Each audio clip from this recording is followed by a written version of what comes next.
వి gold trusted gold buyers తాకట్టులో ఉన్న బంగారాన్ని విడిపించి ఈ రోజు ఉన్న మార్కెట్ ధరకే కొనబడును. మరిన్ని వివరాలకు సంప్రదించండి 77107720.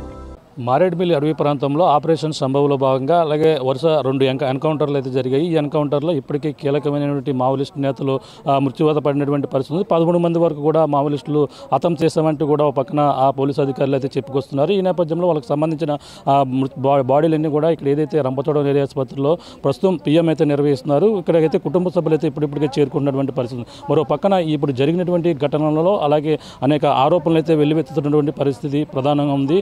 అలాగే దీనికి సంబంధించినటువంటి అనేక అనుమానాలు ఉన్నాయంటూ కూడా ఇప్పటికే ప్రజా సంఘాల పక్కన ఆరోపణలు అయితే చేస్తున్నారు. అలాగే ఇప్పుడు అమరుల బంధుమిత్రుల మిత్ర సంఘం ఎవరైతే అధ్యక్షులు ఉన్నారో ప్రస్తుతం మనతో అంజమ్మ గారు ఉన్నారు. మాట్లాడే ప్రయత్నం చేద్దాం. మేడం చెప్పండి, ఈ ఇప్పుడు వరుస ఘటనలు మారేడుమిల్లి ప్రాంతంలో ఎన్నడూ లేని విధంగా జరిగాయి అంటున్నారు. ఇక్కడ 13 మంది మావోలిస్టులు హతమైనాక ఏ విధంగా చూడాలంటారు? మారేడుమిల్లి ప్రాంతం అట్లాగే ఆంధ్ర మైదాన ప్రాంతాల్లో ప్రజల్ని భయభ్రాంతులు చేయటానికే ఈ విధంగా వాళ్ళని పట్టుకొచ్చి మారేడుమిల్లి ప్రాంతంలో హత్య చేయడం జరిగిందనేది మేము భావిస్తున్నాం. ఇప్పుడు జరిగినటువంటి కీలక కేంద్ర కమిటీ సభ్యులు హెడ్మాన్ హతం చేసామంటున్నారు. మరో పక్కన టెక్శంకర్ కూడా హతం చేశారంటున్నారు. ఈ యొక్క ఇప్పుడు జరిగినటువంటి మొత్తం 13 మంది మృతుల్లో మీకు ఎటువంటి అనుమానాలు ఉన్నాయి? 13 మందిని పట్టుకొనే కాల్చి చంపారండి. ఎందుకంటే వాళ్ళు చెప్పిన దాన్ని బట్టి హెడ్మా ఎన్కౌంటర్ అని చెప్పి న్యూస్ ఛానల్లో రాగానే ఒక అరగంటలోనే సుశీల అనే మహిళా మావోయిస్ట్ని పట్టుకున్నామని చెప్పి అన్నారు. ఒక్క ఆమె కాదు 10 మంది అన్నారు, తర్వాత 13 అన్నారు, తర్వాత 27 మంది అన్నారు, తర్వాత 72 మంది అన్ని ప్రాంతాల్లో అరెస్ట్ చేశాము. మొత్తం కూడా ప్లాటూన్ టీమ్స్ అని చెప్పి అన్నారు. దేవ్జీ సెక్యూరిటీ గార్డ్స్ అన్నారు, తర్వాత ఈయన హెడ్మా సెక్యూరిటీ గార్డ్స్ అని చెప్పి అన్నారు. మరి సెక్యూరిటీ గార్డ్స్ ఇక్కడ ఉంటే సెక్యూరిటీ గార్డులని ఇక్కడ ఉంచేసి ఆయన తీసుకుపోయి హత్య చేశారు అనేది మేము అనుకుంటున్నాం. అతన్ని కానీ అతని భార్యను కానీ ఇంకా 3 వ్యక్తులను కానీ అట్లా హత్య చేశారు అనుకుంటున్నాము. ఫస్ట్ రోజు టెక్శంకర్ ఉన్నారు అన్నారు, చెల్లూరు నారాయణరావు ఉన్నారన్నారు, తర్వాత రెండో రోజు దేవ్జీ కూడా ఉన్నారన్నారు. మధ్యాహ్నానికి ఈ పేర్లు ప్రకటించారు, శ్రీను అలియాస్ వాసు, లేకపోతే అనిత, షమ్మి, సీత, టెక్శంకరు ఇవన్నీ కూడా ప్రకటించడం జరిగింది. కాబట్టి వాళ్ళు ఏంటంటే ఏం చెప్పదలుచుకున్నారు అని అంటే వాళ్ళు ఎక్కడున్నా మేము పట్టుకొని చంపేస్తాం, మావోయిస్ట్ పార్టీని హోమ్ మినిస్టర్ చెప్పినట్టుగా 2026 మార్చి 31కి పూర్తిగా అంతం చేస్తాము అనేది వాళ్ళు చెప్తున్నారు కూడా కదా. ఇంకా దానిలో ఏమీ ఇది లేదు, సందేహాలు ఏమి లేవు. వాళ్ళు చెప్తున్నారు. కానీ ఒక మావోయిస్ట్ పార్టీని నిర్మూలించితే పోరాటాలాగో కదా. వాళ్ళ మీద అసమానతలు, దోపిడీలు, అణిచివేతలు, అత్యాచారాలు, హత్యలు ఉన్నంతకాలం వాళ్ళు పోరాడుతూనే ఉంటారు. వాళ్ళని అసలు పూర్తిగా భూమి నుంచి తరిమేసేటువంటి కుట్ర జరుగుతుంది కాబట్టి వాళ్ళు పోరాడతారు. కాబట్టి పోరాడే ప్రతి వాళ్ళని మావోయిస్టులు, ఈరోజు ప్రజా సంఘాల వాళ్ళని అర్బన్ మావోయిస్టులు అని చెప్పి మాట్లాడుతున్నారు. కాబట్టి అక్కడ పోరాటం చేసేవాళ్ళని వాళ్ళు మావోయిస్టులనే అంటారు. అప్పుడు ఇంకా నువ్వు మావోయిస్ట్ పార్టీని ఏం అంతం చేస్తావు? నువ్వు అంతం చేసేది ఏంటి అని అంటే నువ్వు ఆకలిని, అసమానతల్ని, దోపిడీని ఆపేసేయండి. వాళ్ళ జీవితం వాళ్ళు బతుకుతారు. మీరు రాజ్యాంగం మీద ప్రమాణం చేసి వచ్చారు కదా, రాజ్యాంగ పరంగా నడుచుకోండి. అప్పుడు వాళ్ళు స్వేచ్ఛగా బతుకుతారు, మీరు చెప్పిన మాట నిలబెట్టుకున్నట్టు అవుతుంది, ప్రజలందరూ కూడా మంచిగా బతుకుతారు. అంటే హెడ్మా ఈ యొక్క ఎన్కౌంటర్ 10 రోజుల ముందే ఒక లేఖ కూడా విడుదల చేశారు. ఆ లేఖలో ఒక జర్నలిస్టుకి ఇచ్చిన నేపథ్యంలో అలాగే సరైన భద్రత ఇస్తే మేము లొంగిపోతామని కూడా చెప్పిన నేపథ్యంలో ఈ ఘటన 10 రోజులకే జరగడం ఎలా చూడాలి? ఇప్పుడు లేఖలోనే 2 వర్షాలు మీరు చెప్తున్నారు. అంటే మనం అందరం చదువుతున్నాం, విలేకరులు రాసినవి కావచ్చు, లేదంటే సోషల్ మీడియాలో కావచ్చు, ఎలక్ట్రానిక్ మీడియాలో వచ్చిన దానిలో ఏం చెప్తున్నారు? నేను లొంగిపోతాను, నాకు సరైనటువంటి సెక్యూరిటీ భద్రత ఉంటే, నా ప్రాణాలకి హాని జరగదని ఉంటే నేను లొంగిపోతాను, నేను ఈ తర్వాత కొంచెం ముందర మాట్లాడాలి, చర్చలు జరపాలి అని చెప్పి అన్నాడని చెప్తున్నారు. దాని తర్వాత సోను, ఆసన్న ఇద్దరు కూడా ఉద్యమానికి ద్రోహం చేశారు, వీళ్ళు మోసంతో మిలీషా వాళ్ళు లొంగిపోయే విధంగా చేశారు, మీరు తిరిగి రండి, మీరు తిరిగి వచ్చి పోరాటంలో చేరండి, ఆయుధం వదిలేదే లేదు అని చెప్పి ఉంది ఆ లేఖలో. ఈ లేఖ ఏది నిజము దీంట్లో? కాబట్టి అతను ఆదివాసీ వీరుడు, ఆయన వీరుడు కాదు, ఏమీ కాదు, ఆయన లొంగిపోవటానికి వచ్చాడు అని చెప్పి ఈరోజు ఆయన చంపేసి అయ్యో మాకు తెలియదు అని చెప్పి మొసల కన్నీళ్ళు గారుస్తున్నారు. మాకు తెలియక చంపేసాము, లేకపోతే లొంగిపోతే మేము ఓకే ఇచ్చేసి ఆయన రివార్డ్ ఆయనకి ఇచ్చేసి ఆయన మంచిగా బతకటానికి మేము ఇచ్చేసేవాళ్ళమి, మాకు తెలియక చంపామని చెప్పి అంటున్నారు. కాదు, మీరు పట్టుకొనే చంపేశారు, మీరు ముందలు చెప్పేది కాదు, చివరి చెప్పేది నిజము అని అంటున్నాం. ఎందుకంటే ఈరోజు మైదాన ప్రాంతాల్లో వాళ్ళు కొద్దిమంది వయసు అయిపోయింది లేకపోతే మాకు ఆరోగ్యాలు బాగలేవని ఇంటికి వస్తున్నారు. కానీ ఈరోజు ఆదివాసీ ప్రాంతాల్లో వాళ్ళు మాలో చైతన్యం కలిగించారు, మమ్మల్ని ఉద్యమాలకు ప్రిపేర్ చేశారు, మాకు ఒక ప్రేరణ ఇచ్చారు, ఈరోజు మాకు చెప్పా చేయకుండా వెళ్ళిపోతున్నారు అని చెప్పి బాధపడుతున్నారు. ఎందుకంటే అక్కడ ప్రతి అసమానతని ప్రతి అణిచివేతని ఎదుర్కొంటుంది వాళ్ళే. మరి ఇప్పుడు హెడ్మా ఇంటికి పోయినా కూడా ఎక్కడ బతుకుతాడో అక్కడే బతకాలి కదా. హెడ్మా ఇల్లు మనం చూస్తున్నాం కదా. కాబట్టి హెడ్మా లొంగిపోతాడు అని చెప్పి నువ్వు నేను చెప్తే ఎవరు నమ్ముతారు? నమ్మరు కదా. అదంతా అబద్ధం అనేది మేము చెప్తున్నాం. ఇంకా ఎవరెవరు ఉన్నారు? ముఖ్యంగా దేవ్జీ కూడా ఉన్నారు చెప్పుకొస్తున్నారు, అనుమానాలు చెప్పుకొస్తున్నారు. ఇంకా ఎవరెవరు ఉన్నారు ముఖ్యమైన నేతలు? చెల్లూరి నారాయణ పేరు ప్రకటించారు, ఆజాద్ అనే పేరు ప్రకటించారు, తర్వాత దేవ్జీ పేరు ప్రకటించారు. కాబట్టి వీళ్ళని ఏమైనా చంపేటువంటి కుట్ర జరుగుతుందా అనేది మాకు అనుమానం ఉంది. ఎందుకంటే టెక్శంకర్ పేరు మొన్న లేదు, నిన్న వచ్చింది. మరి ఎల్లుండి ఏమైనా వీళ్ళ పేర్లు వస్తాయా? ఇప్పుడు ఈ కుటుంబాలు వచ్చిన తర్వాత ఇంతవరకు డెడ్ బాడీస్ని చూపించలేదు. పొద్దునానంగా వస్తే ఇంతవరకు పిఎం జరగలేదు, డాక్టర్ రాలేదు. ఇంకొక విషయం ఏంటంటే హెడ్మా డెడ్ బాడీని ఇచ్చారు, కుటుంబం స్వాధీనం చేసుకుంది. అక్కడికి తీసుకుపోయిన తర్వాత ఎవరు స్వాధీనం చేసుకున్నారండి? క్యాంపుల్లో వాళ్ళు స్వాధీనం చేసుకుంటారా? ఒక కుటుంబం మనిషిని మీరెవరండి స్వాధీనం చేసుకోవటానికి? అప్పగించారు కదా. అప్పగించిన తర్వాత నువ్వు క్యాంపులో పెట్టి మీరు దహన క్రియలు చేయటానికి ఏమని ఇది చేస్తున్నారు ఒకసారి చెప్పండి.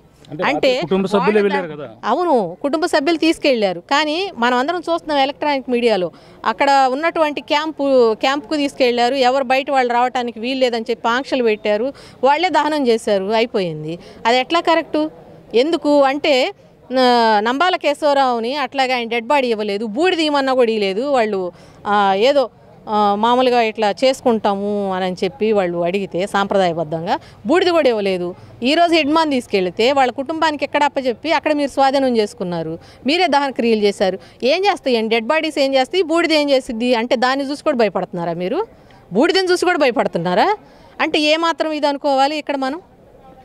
మీరు ఈ విధంగా చేయటం మూలాన ఇంకా ఆదివాసీల్లో వ్యతిరేకత వస్తుంది. ప్రజలందరిలో కూడా మీరు ఎంత ఇదిగా వ్యవహరిస్తున్నారు అనేది కూడా అందరికీ అర్థమవుతూ ఉంటుంది. వాళ్ళ మీద మీకు ఎంత వ్యతిరేకత ఉంది. ఈరోజు అయ్యో మాకు తెలియదు, లొంగిపోతామని వస్తున్నాడని మాకు తెలియదు అని చెప్పి మీరు ఎన్ని మాటలు చెప్పినా మీరు చేసే పనులను బట్టి అందరూ అర్థం చేసుకుంటారు. ఎవరు తెలివి తక్కువ వాళ్ళు లేరు. కాకపోతే సోషల్ మీడియాల్లో లేకపోతే మనం ఫోనుల్లో మునిగిపోయి ఉండొచ్చు, కానీ మన దగ్గర కూడా ఒక అణిచివేత లేకపోతే ఒక ఆక్రమణ జరిగినప్పుడు ప్రజలు తిరగబడతారు అంతే. ఆపరేషన్ సంభవంలో భాగంగా ఆంధ్రప్రదేశ్లో ఒక పక్కన ఏకకాలంలో మంగళవారం నాడు ఒక పక్కన మైదాన ప్రాంతంలో 50 మంది పైగా అదుపులో తీసుకున్నారు. అటవీ ప్రాంతంలో కాల్పులు జరిగిన ఘటన ఎలా చూడాలంటే వాళ్ళ దగ్గర పూర్తిగా సమాచారంతో ఈ ఘటనలు జరిగాయి అనుకోవాలి. పూర్తి సమాచారంతోనే ఆయన్ని పట్టుకొచ్చి చెప్తున్నారు కదా. బిగ్ టీవీలో చర్చా కార్యక్రమంలోనే వాళ్ళ పక్కన ఉన్న వాళ్ళే మాకు సమాచారం ఇచ్చారు, అదే మా విజయం అని చెప్తున్నారు. ఇంకొక మాట ఆయన ఏం చెప్పలేకపోయాడు. పక్కన ఉన్న వాళ్ళు సమాచారం ఇస్తే నువ్వు పట్టుకుపోయి చంపేశావు, అంతే, ఇంకేం లేదు. మీరు ఎందుకు ఏం చెప్పలేకపోతున్నారు?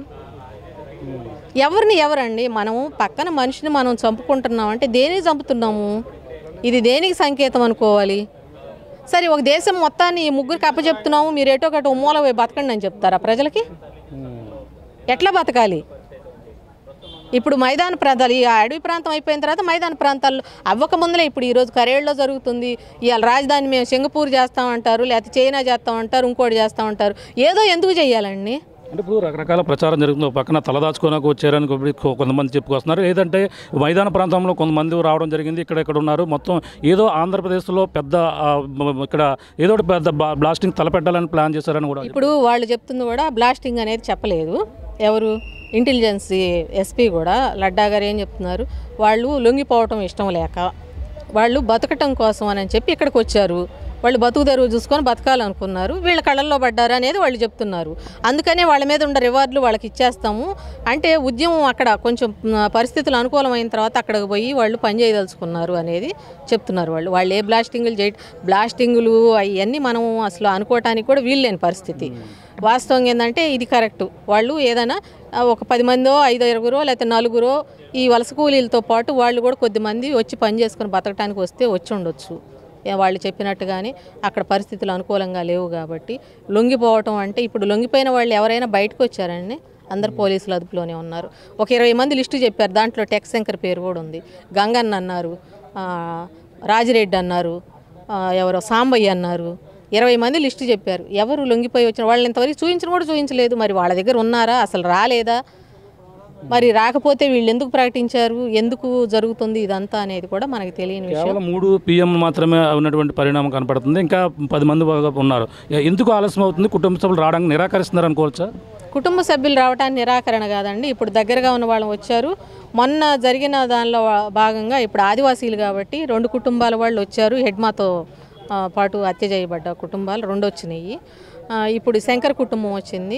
మిగిలిన వాళ్ళు కూడా ఆదివాసీల్లా ఉన్నారు. వాళ్ళు వచ్చేసరికి లేట్ అవుతుంది, కొన్ని భయాలు ఉంటాయి కాబట్టి ఆ భయాలు వదులుచుకొని వచ్చేసరికి లేటుగా వచ్చాము. కానీ ఈ వచ్చిన కుటుంబ సభ్యులకే వీళ్ళు అసలు డెడ్ బాడీస్ చూపించలేదు, PM కాలేదు, ఈ రోజు అయ్యిద్దో కాదో అని చెప్పి అనుమానం వెలిబుచ్చుతున్నారు వాళ్ళే. Okay ma'am, thank you. ఇది పరిస్థితి. అమరుల బంధుమిత్రుల సంఘం అధ్యక్షురాలు అంజమ్మ అయితే కీలక వ్యాఖ్యలు అయితే చేసుకొస్తున్నారు. అలాగే ప్రధానంగా ఇప్పుడు జరిగినటువంటి వరుస ఎన్కౌంటర్లో అనేక అనుమానాలు ఉన్నాయి. ఇదంతా కూడా బోటకపు ఎన్కౌంటర్గా కూడా చెప్పుకొస్తున్నారు. ప్రధానంగా ఇక్కడ జరిగినటువంటి ఘటన వాళ్ళంతా కూడా లొంగిపోయేందుకు వచ్చిన నేపథ్యంలోనే వీళ్ళు ఈ విధంగా క్రియేట్ చేసి వాళ్ళు పట్టుకునే ఈ విధంగా హతమార్చి ఇది ఎదురుకాల్పులు జరిగాయని కూడా ఒక క్రియేట్ చేసి ఈ విధంగానే చేస్తున్నారు. ఇది దీనిపై అనేక అనుమానాలు ఉన్నాయి. కుటుంబ సభ్యులు సంబంధించిన వారు ఎవరైతే ఉన్నారో వాళ్ళపై రివార్డులు వాళ్ళు ఇచ్చేందుకు నిరాకరించిన నేపథ్యం ఇటువంటి ఈ విధంగా పోలీసులు ఎవరైనా తీరుపైన కూడా అనేక అనుమానాలు అయితే వ్యక్తం చేస్తున్నటువంటి పరిస్థితి ప్రధానంగా ఉంది. ఇక్కడ ఇప్పటికీ కూడా PM బంధువులు కొంతమంది వస్తున్నారు, కొంతమంది ఇంకా రావాల్సిన అవసరం ఉంది. అలాగే PM అవ్వడం కూడా లేట్ అవుతున్నటువంటి పరిణామం ఉంది. వెంటనే ఆ కుటుంబ సభ్యులకి వాళ్ళ యొక్క PM పూర్తి చేసి ఇవ్వాలంటూ కూడా ఈ యొక్క సంఘం సంబంధించినటువంటి మహిళలు అలాగే ప్రజా సంఘాలు కూడా కోరుతున్నటువంటి పరిస్థితి ప్రధానంగా కనపడుతుందని చెప్పాలి. ఇది కూడా తాజా పరిస్థితి. కేవలం అనిల్తో ప్రకాష్, RTV, రంపచోడవరం నుంచి. చరిత్ర సృష్టించినోడు ఇప్పుడు ఆ చరిత్రని తిరగరాయబోతున్నాడు. అబద్ధాల గోడల్ని బద్దల కొట్టి నిజాలను రాగా మీ ముందుంచబోతున్నాడు. నిజమైన వార్తల కోసం వెంటనే డౌన్లోడ్ చేసుకోండి రా యాప్ని.